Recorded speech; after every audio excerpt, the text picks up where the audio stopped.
Olá, eu sou o André Siqueira, um dos cofundadores da Resultados Digitais e diretor de marketing, e estou aqui para falar um pouquinho mais de marketing digital em parceria com o Sebrae.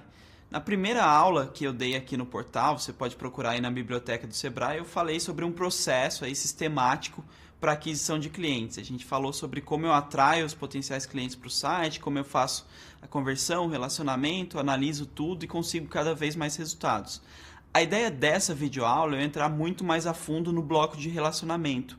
É mostrar por que está próximo do meu potencial cliente, por que está próximo do meu cliente atual, vai fazer a diferença para o meu negócio e vai me ajudar a ter resultados ainda melhores em vendas, em recorrência de vendas e em lucratividade. Beleza? O primeiro grande objetivo que a gente tem é ganhar credibilidade.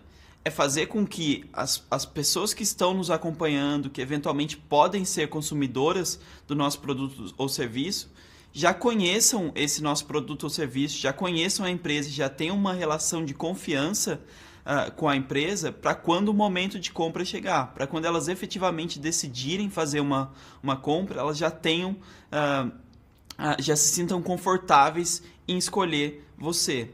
O segundo grande objetivo é gerar recorrência.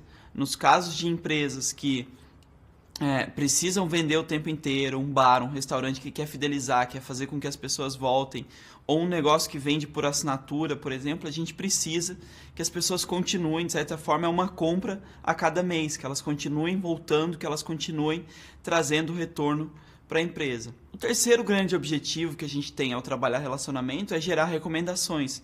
É fazer com que as pessoas falem da gente e indiquem a gente para outras pessoas, para outras empresas, enfim. Quando a gente fala isso porque é uma forma de usar não só os clientes atuais, mas muitas vezes você tem pessoas que não vão ser clientes, que não têm o seu perfil de cliente, que não são seu público, mas que eventualmente podem atuar como influenciadores.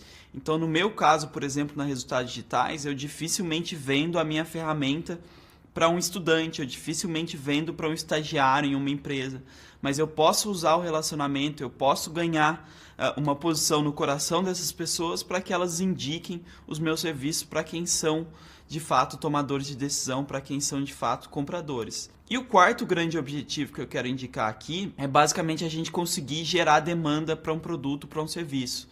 Muitas vezes a gente tem produtos ou serviços que tem a venda muito complexa, que a gente demanda várias etapas, a gente precisa aprender, entender um pouquinho mais antes de tomar uma decisão.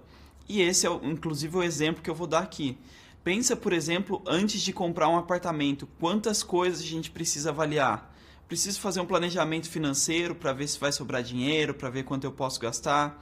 Eu preciso comparar com as outras opções de investimento, porque eu tenho que ver se vale a pena de fato eu comprar um apartamento ou vale eu investir em alguma outra coisa, tirar o rendimento e com isso pagar o aluguel. Tenho que conhecer mais sobre a localização, ver se é um lugar que está se valorizando ou está se desvalorizando, se tem infraestrutura adequada para me atender. Preciso diagnosticar quais obras vão ser necessárias para eu fazer para minha reforma, quanto eu vou precisar gastar mais com isso, quanto tempo isso vai levar. Eu preciso avaliar as minhas opções de financiamento para ver como é que eu vou pagar isso, o que eu tenho disponível no mercado e só depois eu vou negociar com a empreiteira e com a vendedora. O que a maioria das empreiteiras, das vendedoras fazem? Só a etapa final, só a última etapa. Elas esquecem de fazer o relacionamento durante todo esse período de pré-compra. E é justamente esse período, é justamente isso que ajudaria naqueles objetivos que eu comentei antes.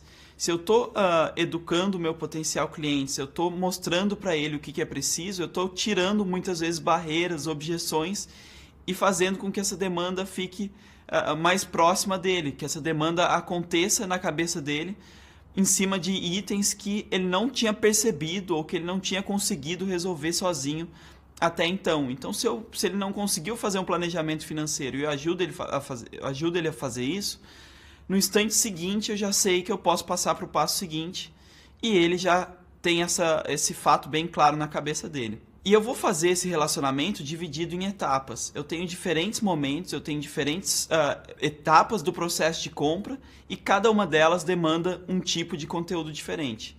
Então, quando eu começo, por exemplo, a descobrir um assunto, a gente fala da etapa do aprendizado e descoberta. Qual que é o grande objetivo meu? É aumentar o conhecimento e interesse do meu potencial cliente a respeito do tema e estabelecer um pouquinho mais de autoridade e confiança. Então, por exemplo, quando eu falo de 7 dicas para você vender mais usando a internet, eu estou aqui vendendo ou criando na sua cabeça um potencial interesse pelo tema marketing digital. Ainda não falei do meu produto, ainda não falei de serviço, não falei do que eu vendo, não tentei vender absolutamente nada. Eu estou tentando gerar interesse e mostrar que eu sou alguém confiável no assunto, alguém que entende desse problema que você tem e que vai te ajudar a resolver. Depois eu tenho a etapa seguinte, que é ajudar a identificar o problema ou oportunidade e delimitar o escopo e possíveis formas de atuação. Então, quando eu falo, por exemplo, de 7 coisas que você deve fazer em marketing digital, você vai perceber que algumas coisas talvez não consiga fazer sozinho. Talvez você precise de uma ferramenta para colocar essas coisas em práticas. Então, na sua cabeça vai aparecendo um problema, ou às vezes, dependendo de como é colocado, vai aparecer uma oportunidade que até então você não tinha percebido. E aí você vai precisar resolver de alguma forma. Então, na terceira etapa, a gente entra num processo de consideração da solução. Você começa a tentar entender um pouquinho melhor o que eu vou precisar para resolver o meu problema. Como é que eu vou colocar em prática essa ideia que eu tenho, essa necessidade que surgiu na minha empresa. E aí o papel do conteúdo, o papel do relacionamento é te ajudar a avaliar alternativas e construir na sua cabeça o business case, né? Aquela ideia de tudo que eu vou precisar para resolver isso. Vou precisar comprar uma ferramenta que tenha essas características, vou precisar contratar um serviço de uma empresa que seja mais ou menos assim, vou precisar de tantas horas de consultoria. A gente te ajuda a montar essa ideia aí na cabeça. E depois, por fim, é o que a maioria das empresas sabe fazer bem, que é reforçar um pouquinho do diferencial competitivo, mitigar objeções. Então, é tentar impedir o que está impedindo de comprar, né? Quais são os problemas que a pessoa ainda não conseguiu resolver com a sua empresa ou não conseguiu se sentir segura com a sua empresa, e eu combater essas objeções com o meu histórico. Também é hora de mostrar por que eu sou diferente do meu concorrente. Aí entra aquela história que a gente já está acostumado. Estou há X anos no mercado, tenho tantos clientes satisfeitos, esse tipo de coisa que ajuda a dar um pouquinho mais de confiança, um pouquinho mais de credibilidade para a compra. E eu posso usar esse relacionamento, inclusive depois no pós-venda. Eu posso usar também para que ele comece a usar o meu produto, para que ele volte mais vezes, para que eu faça o caminho de recorrência, para que eu faça upgrades, né, para que o cara compre mais, compre outros produtos e assim por diante. Então, esse é o quadro, esse é o modelo que a gente vai usar para tentar mapear qual conteúdo eu tenho que produzir e como eu vou trabalhar o relacionamento com o meu potencial cliente. E a partir de como eu mapeei isso, de como eu produzi esse conteúdo, eu vou entregar esse conteúdo para o meu potencial cliente de diferentes formas. Então eu vou usar aí as mídias sociais para fazer esse relacionamento. Então eu vou usar as postagens, vou usar a audiência que eu estou construindo nesses canais para levar esse conteúdo para as pessoas, para criar essa proximidade com elas lá.